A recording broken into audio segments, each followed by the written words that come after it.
Hello friends, this is going to be a tips and tricks video, I guess.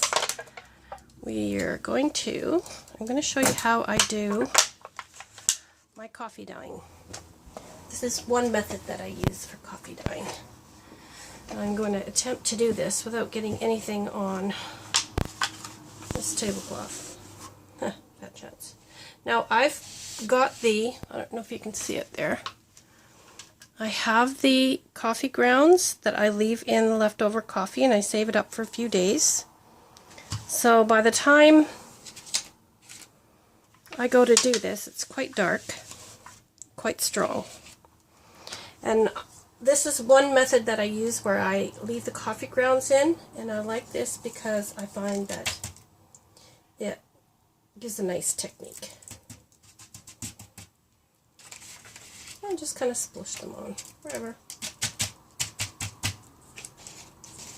And I'm actually going to take the next sheet and just put it right on top. And then what's going to happen is some of the grounds are going to come up from the bottom, and we're going to have both sides coffee grounded up.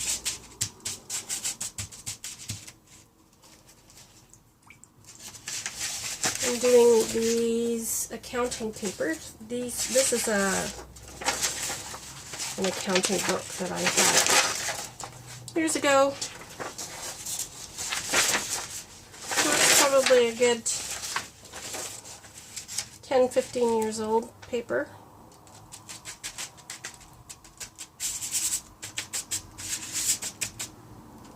So what was left over out of the accounting book.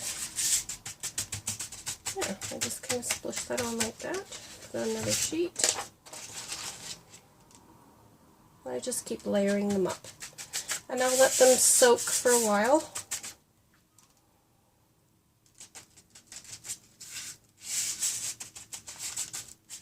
Usually a good few hours, maybe half a day.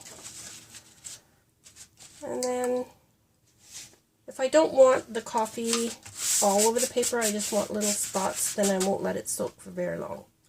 But if I want a lot of the paper dyed, it'll soak through and it'll find its way to the bottom, and it'll really dye up the papers nice. So I'll probably leave these ones for about 4 hours or so.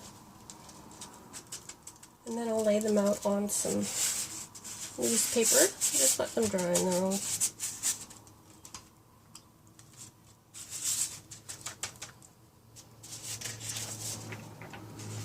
The only drawback that I find to doing this method is the coffee grounds can sometimes be a bit of a pain to get off the paper. I find that by taking a good stiff paintbrush and brushing them against the grounds works good. Grounds in my mouth.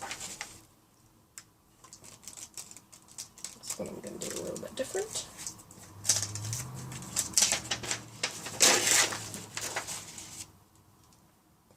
Well, this is definitely a work tablecloth now, no doubt about it.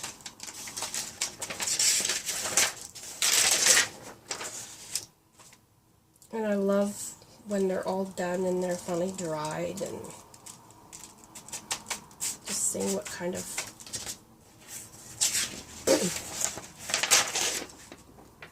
I keep licking my finger to go get another piece of paper. I could just dip my finger in the coffee.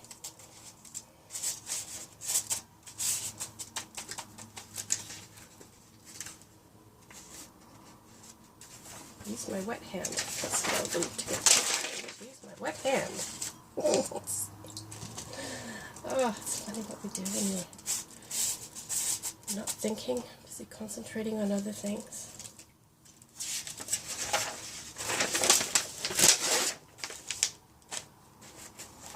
And I'm almost done this stack. So this paper is going to go in my garden journal, which I've been yattering about for a while. So now I'm finally getting to the point where I'm organizing the papers that are going to go into it. I have the cover already cut and ready.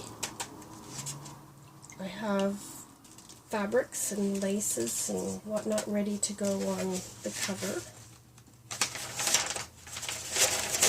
And I thought about, even though it's going to be a gardening journal, I thought about, well, do I really want, laces and fabrics on it? Because, they might have it outside.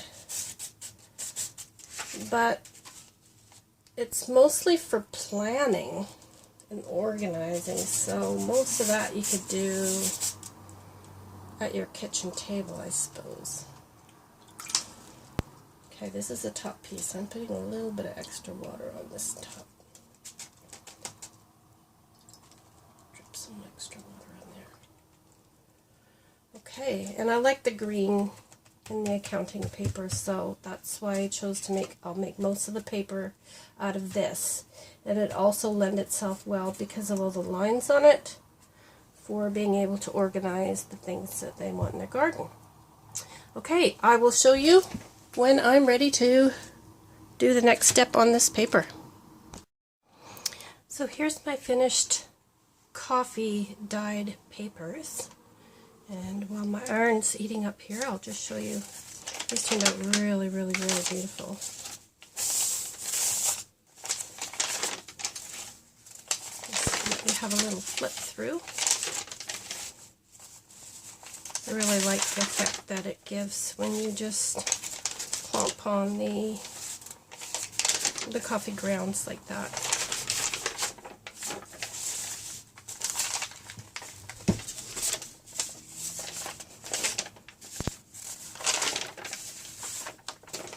Look at that, eh?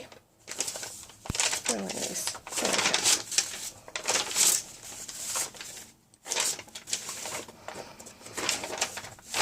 So when I'm done, I like to iron mine out a little bit. Especially if you're creating a really nice, like really chunky journal, it might be a good idea to give them a little iron, make them go a little flatter, because I don't know about you, but my journals turn out a little chunky. So there, it's just a little flatter. But all depends what the person likes, right? You might like it like with the more natural effect. A lot of people do prefer this method. So for me, I'm just going to give them a little iron. And you can also darken up the edges and darken the paper too with your iron. You see how that corner there, I don't know if I'm in frame yet, that corner there is starting to get a little darker. So you can age the papers a little bit with your iron. Just be really careful.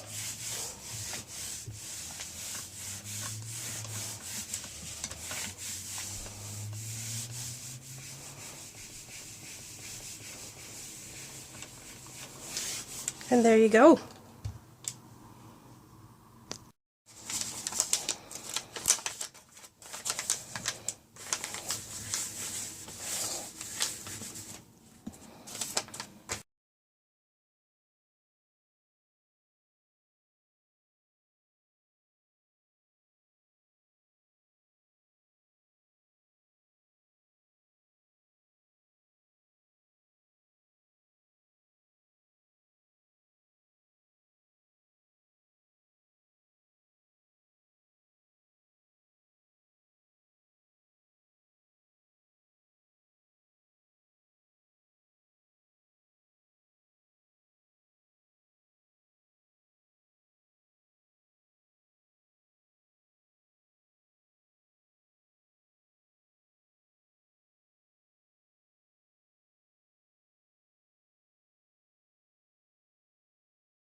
So there we have it, another huge stack of coffee dyed things.